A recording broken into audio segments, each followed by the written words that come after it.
Good day to anyone that is watching this video. I'm making this to simplify things. I have not created a new spreadsheet system yet. This is what I've been using for years. I'm not saying it's the best. It's just what I have that works for now until everything is incorporated into the website.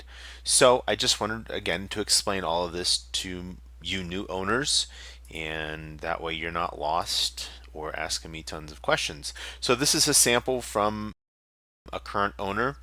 He just put his trailer into our fleet. He just had his first rental.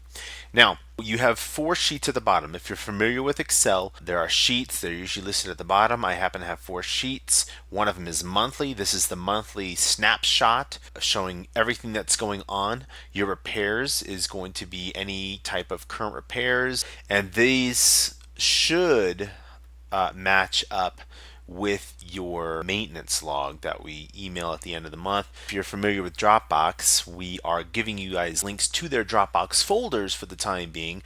So we may just notify you that there's been changes, and then you can go to the folder and look at those changes. But either way, this is the repairs, just to give a breakdown of the date, a quick thing of what it was and the price. It doesn't give notes or anything like that.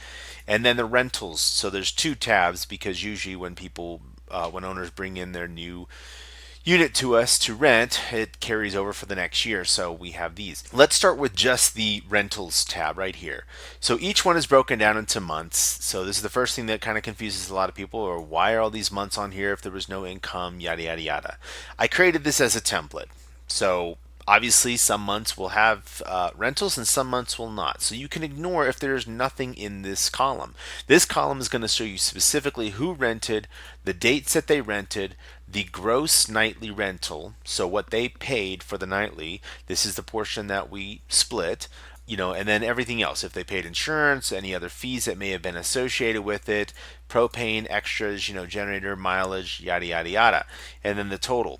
If my spreadsheets are working correctly, these should all be correct. Now, you'll see this is divided in half to our split. So it's a 50% split, and there it is right there. I get 250 out of 500. The owner gets 250 out of 500. Now my payout here is because of any extras, right? He had to pay for propane, he rented a generator, there was tax, a processing fee, prep. So that's why my dollar amount looks higher. Again, something else owners have said, why do you have so much going your way and I have very little? Well, because we are doing all of this extra work. So these will tally up. Now, if there was an additional rental for the month of March, as you can see, this was almost the end of March. But if there was additional rentals, this block would span out, and this whole top would be the month of March. You'll definitely see that more in like June, July, and August. You'll see 3, 4, 5, columns of renters, and the total will be down in the first month box. Then all of these are tallied up for the 12 months. So there's your year to date right there. And these numbers will be carried over to your monthly snapshot. So as you can see here in 250 right there so far for this month. And there's the 250 coming in. Now let's go over to repairs. He shows $157.50 in repairs. Don't be alarmed by that. This was the initial, like I said, it just came in, so he didn't top off propane yet. The carpets needed seam cleaning. I got his approval for all these things. So this counts as a repair because it goes against the gross income.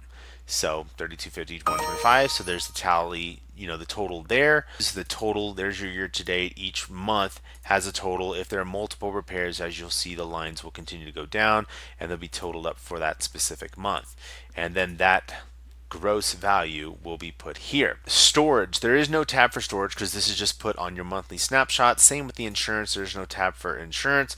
This is just put directly on the monthly snapshot. So his total earned for the month of March would be $42.50. I have not written him a check yet because we'll probably just carry that over to May until we get some more rentals coming in. But again, it's up to him. Generally, I don't write checks either. We direct deposit everything. As long as you have given us your bank information, we will direct deposit that at the end of your monthly statement. You'll get an email saying, hey, you've got X amount of dollars coming your way, or you've got nothing coming your way. And if you've got money coming your way, that usually means I've already deposited the money, so it should be coming into your account any day. So that's it for this. The last thing would be your accumulated totals. This is just a yearly snapshot, if you will. even though these are the same thing as well, but this will count for multiple years. So let me show you an example of one of my owners. Here's his. So I've had his in my fleet since 2013. Here's 2017, as you can see. Totals running here, there, repairs, yada, yada, yada, and so on and so forth. So there's his gross that he has made over a few years. There's his gross repairs, gross insurance costs. He hasn't paid storage yet. He actually is going to be paying storage this year, but and then what he's completely earned as far as checks being paid. So there you have it. If you have any further questions, feel free to reach out or email me. My name is Philip. I am the owner of Hightened Path RV Rentals, and you probably have already talked with me or Michelle, my manager in Arizona. So thanks so much for watching, and have a great evening or day or whatever you're doing. Thank you.